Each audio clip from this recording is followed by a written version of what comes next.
with the Roots Party, respect all religious groups in our country, be they Christian, Muslim, Hindus, Buddhist, watu ya yoga, kila mtu ambaye ako kwa the religious fraternity. We really respect you.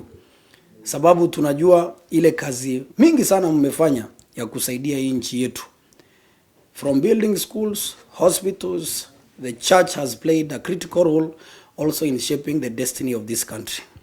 However, there are some elements within the church ambao wanataka kupanga watu sana, na ile design wanataka kupanga watu is not for the interest of the people but the selfish interest of a few elements, their partners, friends, associates. Iko watu wana confuse na wanatumia makanisa vibaya. And the reason why we are commenting on this issue, despite warnings by many people at the mambo ya religion is sensitive, sijui nini musiongee, sijui kura itapotea, tunasema Kenyans should be able to give feedback on everything that is happening in this nation. As a functioning democracy, we are supposed to respond and give our opinions on matters affecting our people. Na ndio maana tunasema hii mambo ya watu wengine wa kanisa kupanga watu in our regime tutakuja kumaliza.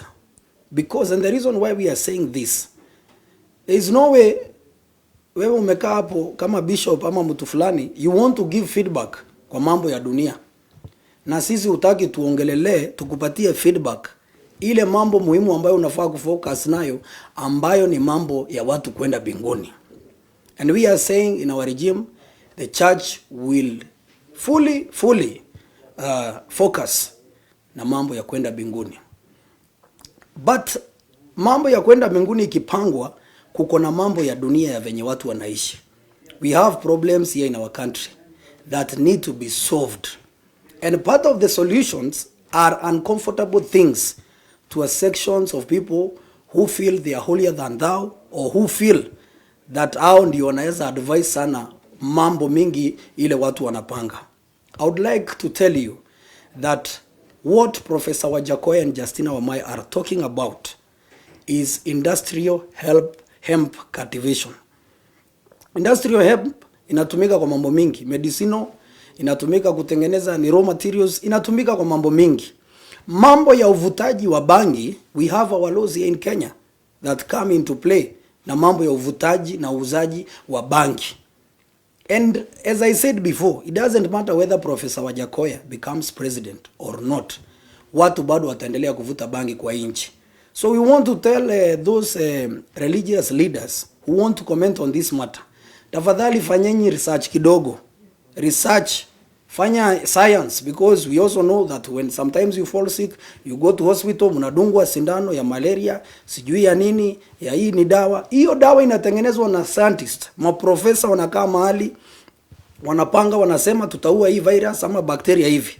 And it's the same thing our own professor here, Professor Wanjakhoya, is saying tutapanda bangi as industrial hemp for cultivation, for medicinal purposes, for export, as raw materials mahali ambapo inatakikana. Tufanye hivyo, tulipe deni ya mchina na tutengeneze nchi yetu. So before some people comment on this issue, please do your research. Na mahali wengi, mahali mko bundles ziko, ingia angalia uone ile mambo, na uangalie mahali dunia inaenda. Because kanisa iko hapa peke yake, dunia mzima kuna makanisa.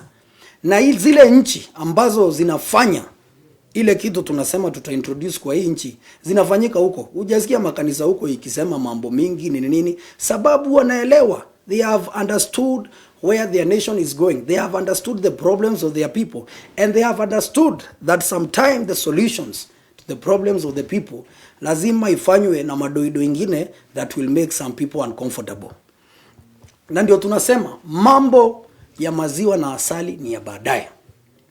Lakini kabla tufike huko kwenda binguni, lazima tu address zile challenges tuko nazo hapa duniani, na ile akili ambayo Mungu mwenyewe ametubariki nayo, ndio tuweze kutatua hizo shida ambazo ziko kwa nchi yetu. And our party is very clear on how we'll go about that. Our presidential candidate, Professor Wanjakhoya, our deputy president, Justina Wamai, are very clear on how we will do this.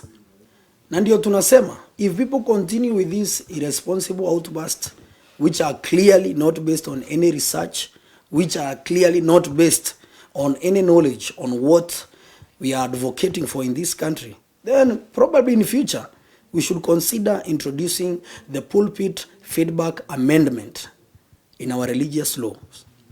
This will ensure that a pastor, a bishop, an evangelist, an imam or a sheikh, ama mtu yote ambaye anasimama kwa pulpit, they cannot use the pulpit to advance a certain agenda or interest unless it's the agenda of going to heaven. Sababu iko watu wanatumia pulpit to advance the agenda of certain human beings, to advance the agendas of certain interest, partners, nini na mambo kama hiyo. We are saying if a member of the church will feel that that person is using the pulpit irresponsibly to advance a certain agenda other than what the church should be doing, I think it will be important for us to introduce measures where there can be petitions na watu waweze kusema ndio pia mambo ya kwenda mbinguni tupiane feedback ndio iende ile vilivyo inafaa kuwa inaendelea. I also want to remind some of these religious leaders that Israel as a country, mahali ambapo Yesu alizaliwa, mahali ambapo mambo mingi ambayo imeandikwa kwa Biblia iliweza kutendeka, mahali ambapo watu wengi sana wanaendanga na wanaanga watu wameenda, iko mawe wanaenda wanashika, iko mambo mengine watu wanaenda seminars pale za religious purposes. That country called Israel, mahali ambapo ilikuwa ni ndani kabisa ya Yesu, they decriminalized marijuana so that their nation would advance things that they thought were clear and good for that nation. So we are saying and we are appealing to all religious leaders, wherever you are, kindly before you engage in this conversation, kindly before you misinform the masses that follow you, kindly please do some research. Then when you're commenting on a matter, your comments and everything that you are doing is based on knowledge and the wisdom and understanding and a clear understanding of that matter. I would like to reiterate once again that we respect all religious bodies in Kenya, and we really are very grateful for the great work you've done for this country. But let's have a sober, well-researched conversation. Thank you so much.